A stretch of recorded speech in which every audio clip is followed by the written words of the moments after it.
Honorable Chief Advisor, CGS President and Secretary, Excellencies, distinguished guests, ladies and gentlemen. Zillur has allocated 10 minutes for me to speak. I normally try to save a minute or two from such allocations. Let's see how it goes. Bay of Bengal conversation, the theme this time is that it's a fractured world. Can anyone tell me when the world was not fractured? I'm a student of history. I haven't seen any period in time when the world was not fractured. We have seen and heard. We have seen that on each and every issues, even where we normally feel that all of us should be on the same plane, we see that tremendous divergence always is present. So we should devise our ways, keeping it in our view that the world is fractured and will remain fractured. And we have to get the best out of it in that fractured situation. I'll just touch upon 2, 3, or 4 issues in total. The Bay of Bengal, the importance of the Bay of Bengal. For Bangladesh, it is extremely important.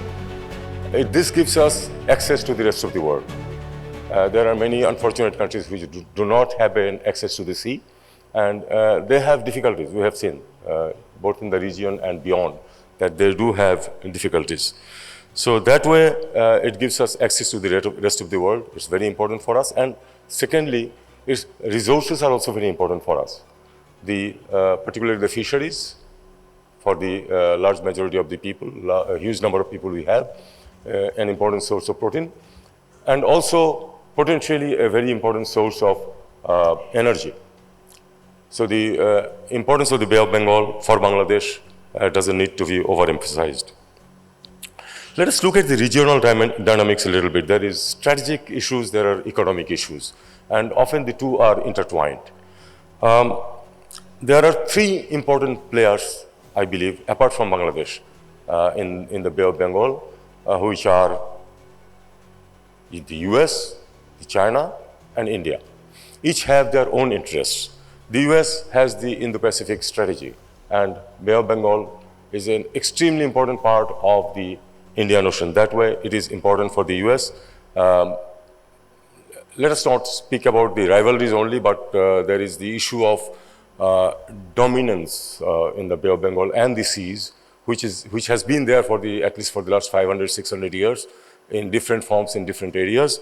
So it is important for the US to keep its strategies okay. The Bay of Bengal becomes important for the US. For China, I think it is extremely important because the Bay of Bengal gives it the access to the rest of the world, and it's the huge economy and the trading relations that it has with almost the entire world, except maybe South America and the west coast of the US. Otherwise, its entire access is through the Indian Ocean, and Bay of Bengal can give it the most coveted entry to the rest of the oceans.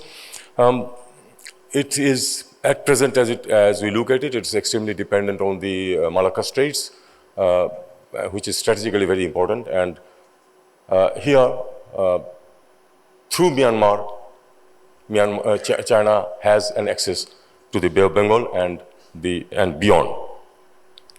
For India, it is part of the Quad,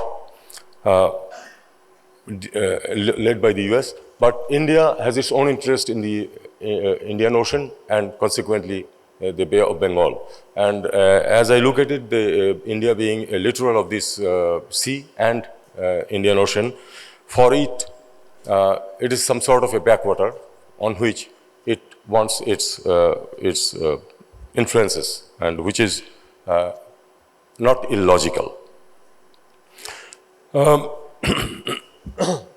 Sorry. Now, here here comes the one issue that is extremely important for Bangladesh, and in that, I think, in my opinion, and I'm confident that many of you would agree with it, in which the Bay of Bengal plays a very important role, which is the Rohingya issue. Now, on the Rohingya issue, I don't want to go into the details. The question comes because we have seen that in the 8 years on this issue, the amount of or the level of support that we expected from our neighbors, big neighbors, has not been forthcoming. I look at it this way, that they have their own interests, so they cannot just ignore those interests and be on our side to resolve this issue, which is a very big burden on us and a potential threat, not only to Bangladesh. Well, it has been a problem for Bangladesh, but I believe that it's not going to remain a problem for Bangladesh forever. It is going to become a problem for everyone else. And here, the question comes, why China has not been forthcoming in resolving the issue on the side of Bangladesh? Because here comes the issue that for China, Myanmar remains very important for its access to the Bay of Bengal. Similarly, India thinks that the Kaladan project is an important way of access to its northeastern states. So, for that project, it has to keep a very good relations with Myanmar. And for this, I am being a little frank, we have been sort of a victim of the circumstances. I am not blaming anyone. Everyone looks after their own interests, but that does not, it seems, tally with our interests on the Rohingya issue, for which the Rohingya issue has been lingering, and there is no light at the end of the tunnel that I can see that this is going to be resolved very quickly, very easily. But one thing I just want to mention here is that this issue, unless it is resolved, it is going to become an issue for the rest of the world also. There is a little trace of that already, because some boat people are reaching as far away as Australia also. And that will not remain limited to that, because the younger generation who have no hopes for their future are not likely to sit idle and watch what others do. There will be a point of time in which they will become a serious problem, not only for Bangladesh, of course, a bigger problem for Bangladesh, but also for our neighbors, including maybe far and near people. That said, what does it hold, what the future holds for Bangladesh? We all know that a tremendous change has been brought about in Bangladesh by the students and the young generation. We did not have much trust, let me be very frank, much trust in this generation. We thought that they are just glued to their cell phones and things like that, and only thinking about how to go abroad, study abroad, or find their life. But they have proved that they do care for the future of the country. They have proved that they are ready to make sacrifices to achieve a better time for their future. Now, the government that has taken charge following this revolutionary change, expectations are very high from them, and patience is very low. I often refer to a saying of Confucius, centuries back. He said that you can't have a child in 1 month, even with 9 wives. Every change requires time to affect that. And I believe that we might need a little more patience to solve the issues from every quarter, from the politicians, from the people, from the young generations, and everyone. And then let me say one thing. Haven't we already achieved something? I used to write and I used to speak. I used to speak on the television, write in the newspapers. I knew the line which I cannot cross. I used to go very close to that brink, but I could not dare to cross that line.